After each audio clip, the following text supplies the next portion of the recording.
So, the total these parameters are together called as cardiac profile test, profiling of the heart, okay, and cardiovascular system. It's very important for many reasons. Number one, anyways, it is to identify the diseases and the disease conditions of the patient. It is also very important to assess the risk. What is the risk to the patient and to uh, the persons of the family? Well, mainly when we see there are whenever there is cardiovascular diseases in the family family line, we experience this that the patient might get the disease from either father or mother. So it's very important to assess the risk as well. So in today's class, what we are going to do, we are going to look into the introduction of the cardiac profile test. So let us define it, classify it. Then we'll see cardiac injury panel tests, which are very important. What are the advantages and disadvantages of each markers? Okay, and we'll have a conclusion at the end and summarize everything to finish off the class. Okay. So as we all know, heart is a very important component of cardiovascular system, the circulatory system. So it's very important to evaluate the health of the cardiovascular system to see if the cardiovascular system is healthy or not. What does it mean? It means that the normal physiological functioning of the heart, is it being maintained, or are there any pathological conditions that are interfering with this normal functioning of cardiovascular system? So a cardiac profile test or profiling of the cardiovascular system helps us in risk evaluation to diagnose and to check the prognosis to see if the patient is improving or not, mainly within cardiovascular diseases. So how do we define it? It is defined as group of tests, okay, designed to assess the normal functioning of cardiovascular system. So basically, what is cardiac profile test? It's a group of tests designed to assess the normal functioning of cardiovascular system. It also, along with that, it also helps in identification of disorders and diseases of the heart. Okay, so mainly there are two roles and roles to cardiovascular system to indicate indications. Number one, to see normal functioning of the system, and to identify, okay, diseases and disorders of the heart. First to see normal functioning, then to identify the diseases.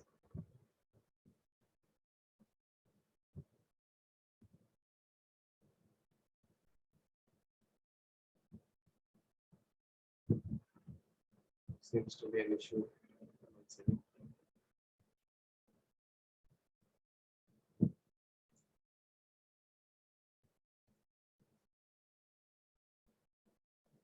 Right.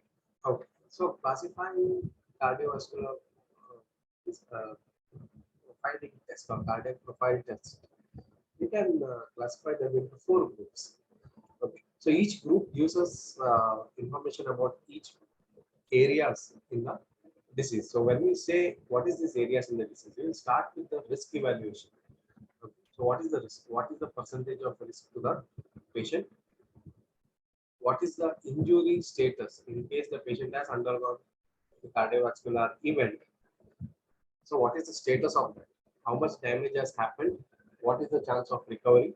And other protein biomarkers of cardiac injury. A supplementary analysis of these proteins which help us or which confirms the diagnosis. Okay. So we have four groups. Group one, it helps us to diagnose the disturbed carbohydrate metabolism. So one of the things we note is whenever there is a diabetic patient or a person who has a disturbed carbohydrate metabolism, we always link it mainly to the heart diseases. Okay, so we see this: if you eat too many sweets, you can develop some heart disease, or if you are diabetic, you can develop some heart disease. So, but there is a base to this statement. The basis is, in some ways, this disturbed carbohydrate metabolism has an effect on cardiovascular health, and it's a negative effect. So it can lead to some abnormal functioning disorders or diseases. How is that? We'll see. Then we have group 2 tests, which evaluates the risk of development of cardiovascular diseases. Group 3 test, at this point, it is to assess the injury. The first 2 tests were regarding risk evaluation. So how much percentage risk is there? What is the possibility? Group 3 and Group 4 tells us about what is the state of the injury. Okay, in case the patient has undergone a cardiac event, how to identify it, how to diagnose it, and also use these markers to check the prognosis if the patient is improving or not. Okay, so this larger group contains 2 subgroups, 3 and 4: cardiac injury panel test and protein biomarkers. Okay, so cardiac injury panel test mainly contains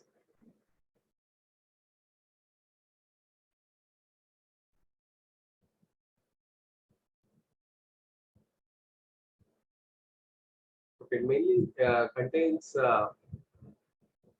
enzymatic markers. Okay, just enzymes, nothing else. While group 4 contains other protein biomarkers which are present normally in the uh, muscle connective tissue, and how can we use it to diagnose and prognose different disorders. Number 1, okay, group 1 is assessment of disturbed carbohydrate metabolism. Here the keyword is disturbed. It's not to check the normal carbohydrate metabolism. It is to check the disturbed carbohydrate metabolism to see if there is an actual disturbance in the normal metabolism of glucose. Okay, so this includes blood glucose, which is fasting and postprandial levels, blood urea nitrogen, or also called as serum urea, serum creatinine, and serum electrolytes. Okay, so what do we see here? It's a package which normally is used in our laboratory to check renal function test. Okay, urea, creatinine, uric acid, electrolytes, and glucose. Okay, it's a package of renal function test. So it is a theory. So whenever there is a disturbed carbohydrate metabolism, prolonged disturbed carbohydrate metabolism, the ones we see in diabetes mellitus, that kidney is the first organ that is going to get affected. Okay, the normal functioning of the kidney gets affected, and that is reflected in the blood profile by either increase or decrease in these parameters. So that is how we link. We see how the disturbed carbohydrate metabolism is going to have an effect on cardiovascular system. So let me repeat again. Group 1 test is used for assessment of disturbed carbohydrate metabolism. Here the tests include blood glucose, very important, fasting and postprandial. Normally here in our laboratories, what we do is we do a random test, random blood glucose. But as we are aware and we already know that random blood glucose is not very useful in assessment of anything. It's done for the sake of it.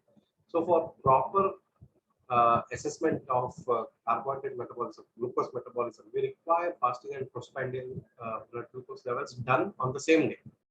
Okay, so morning the patient comes in fasting, use the blood. After 2 hours, takes the food. After 2 hours again, use the blood. So it gives us a better indicator of blood glucose level. And then there is renal markers, blood urea nitrogen, serum electrolytes, and serum creatinine. So these are the group of tests. It gives us idea about what is the status of carbohydrate metabolism, disturbed carbohydrate metabolism. Okay, so this group 1 again is a part of risk evaluation to see. So it's saying, okay, the patient is having an unbalanced carbohydrate metabolism, so that is going to have an effect on heart. So how useful it is? It's very non-specific. Okay, sometimes we see patients with the long-term mismanaged diabetes mellitus, but still don't experience any cardiovascular diseases. So this is again just for risk evaluation, and it's highly non-specific, not very useful. So once, what the doctors prefer is using group 2 tests for risk evaluation, proper risk evaluation. So here, this includes the lipid profile. Okay, so total cholesterol, serum HDL cholesterol, cholesterol by HDL ratio, triglycerides, VLDL and LDL levels.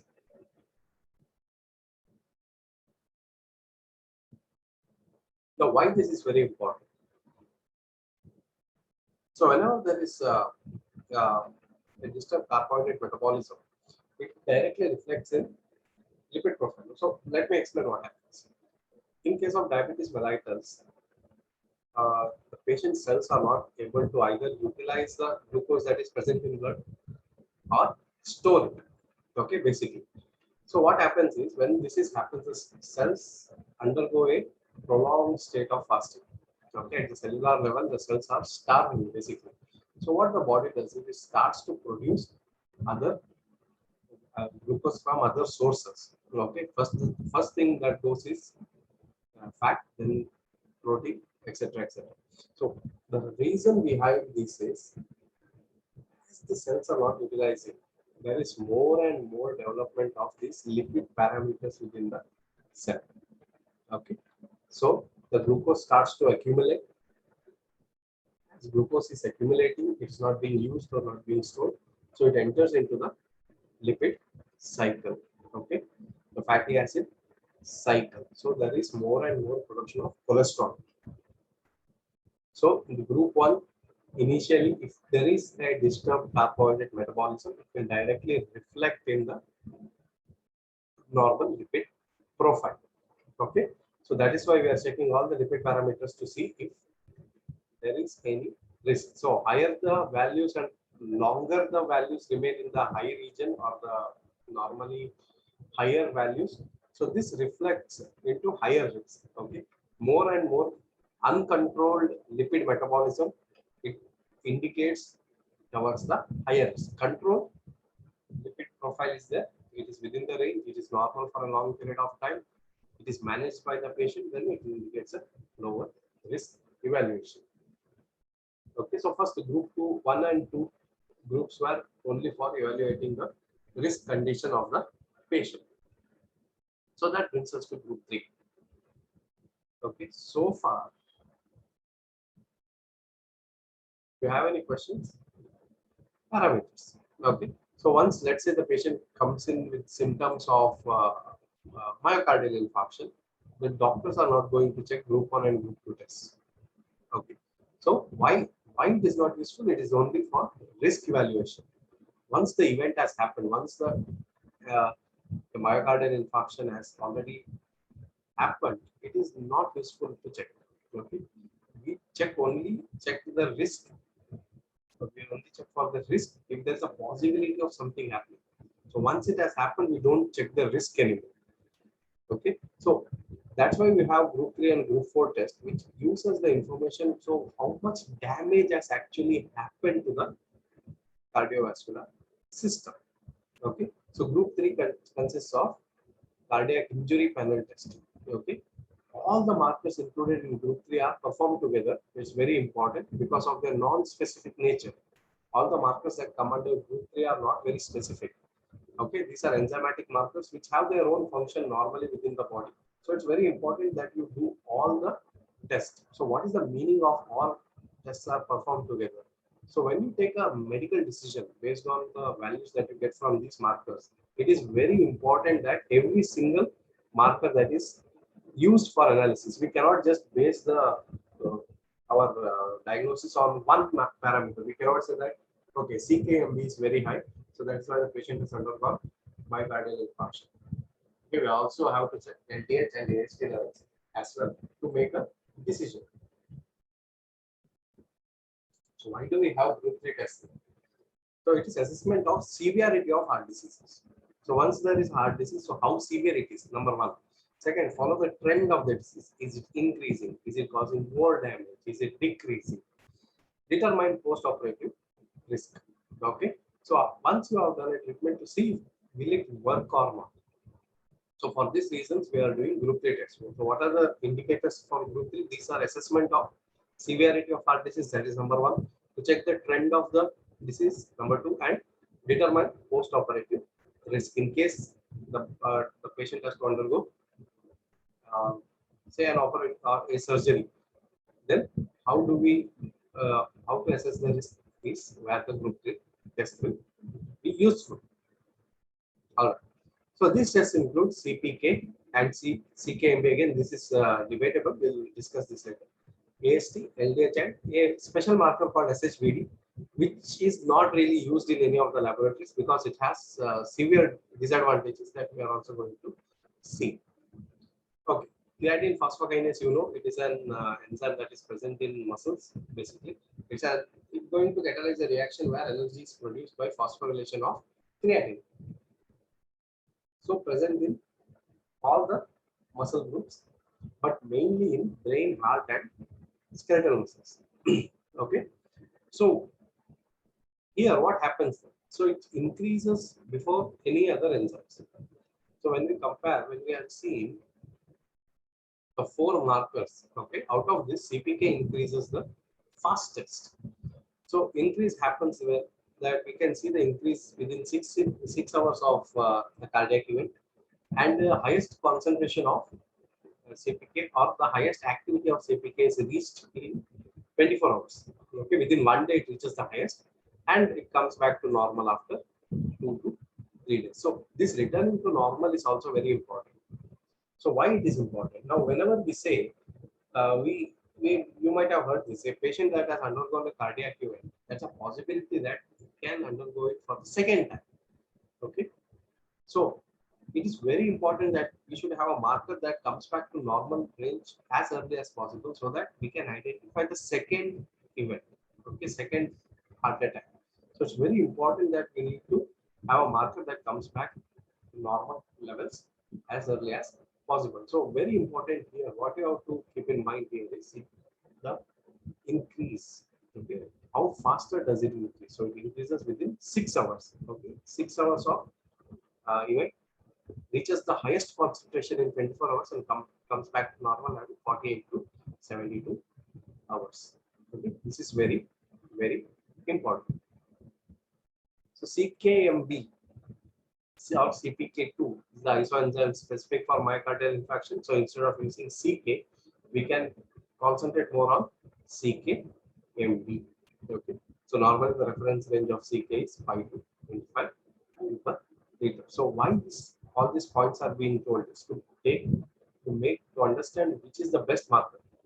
Okay, so next is aspartate transaminase AST. It has a role in transfer of amino acid from aspartate to alpha ketoglutarate. So the idea behind this is it starts to increase 3 to 8 hours after onset of the attack. Compared to this one, it increases at 6. This increases 3 to 8, which is slightly quicker than CPK.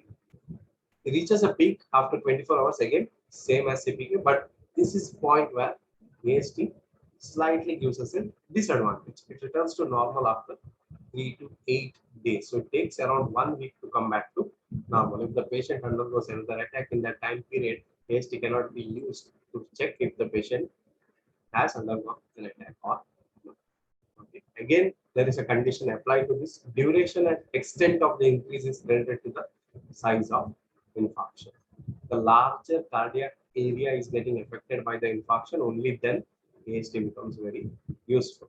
But it has a very big disadvantage.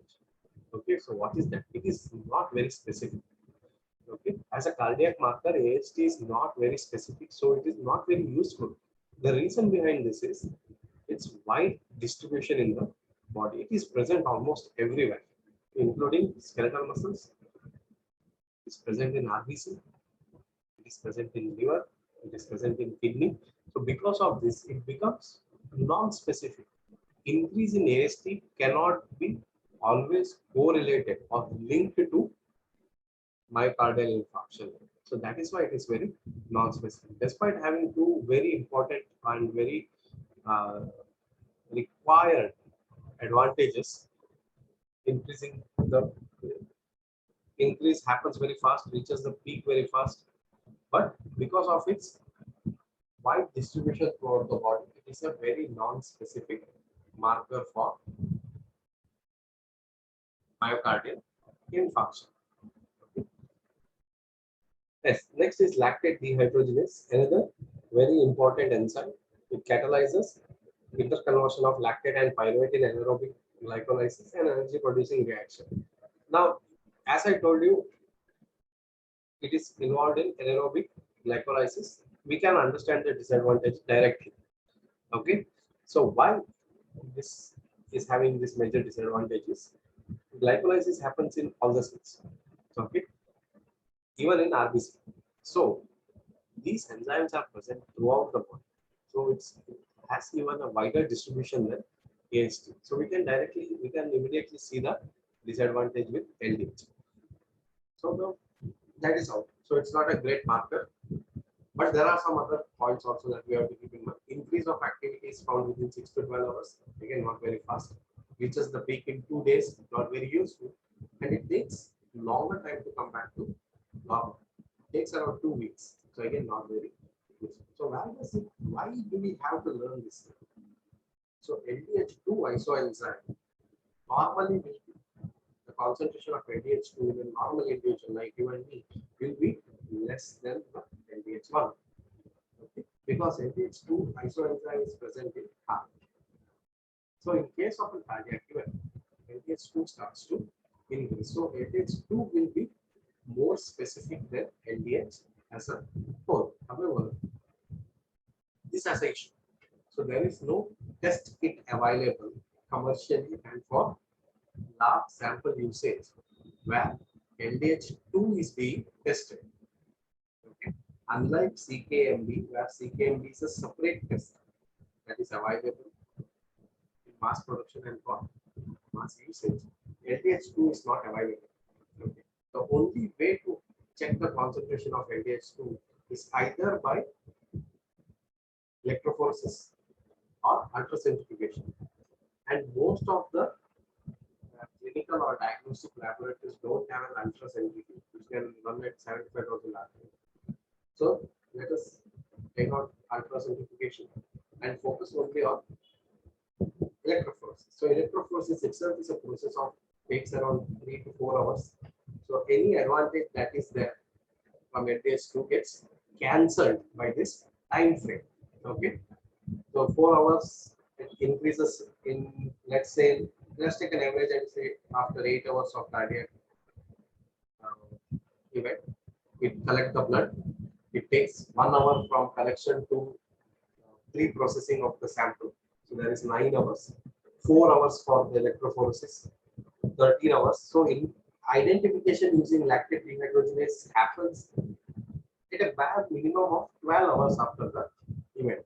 Okay, so it's not very useful. By that time, the damage might have caused, the patient may die, or some other complication can happen. So because of this one disadvantage, LDH is not very useful. It has other also, because the peak reaches at 2 days, not very useful. Comes back to normal after 2 weeks. Again, it has one disadvantage. So it's third in the list. Okay, of all the enzymatic markers. Next is SHBD. Activity is similar to LDH, but it remains longer in the blood. So we are not going to talk about much disadvantages here. The only thing you have to keep in mind is how long it remains. It remains around 17 to 18 days in the blood. So not again, it's not very useful. There is no advantage at all. The only advantage is it is more sensitive index of myocardial infarction compared to LDH. Okay, but we can see LDH itself has a disadvantage here. We cannot use a marker that indicates. So in the next slide,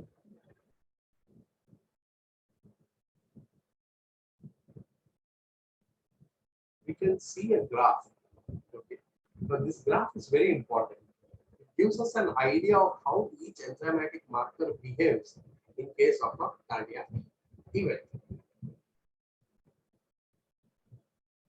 Right. So let us start from bottom to top. Bottom we have CPK. Well, we can see a increase happening in around 6 hours. Okay, starts to increase. It goes, it reaches a peak by 1 day and comes back to normal in 2 days. Okay, very important. 2 to 3 days, it is back to normal concentration. Very useful to identify secondary attack. However, you see other markers here. AST again increases, reaches peak. Yes, very good. It reaches within one day. But coming back to normal, it takes more than 3 days. Okay, around a week it takes. So not very useful in that regard. Same goes to LDH and SSBD, which still remains in the higher concentrations even after 3 days. So not very useful. So out of this, what we try to learn here, what we try to understand here is at the end of 2 or 3 days, we require a marker that has the potential to increase again. Okay. So let me repeat what I'm telling here. So we require a marker that has a potential to increase as early as possible. So this is very important to identify a secondary attack or a secondary myocardial infarction. Okay, so that is the reason and that is the impact it has on CPK and its specific nature, the CPK2, second isoenzyme. That makes out of all the 4 enzymatic markers available, CPK is the best possible marker for assessment of cardiac injury.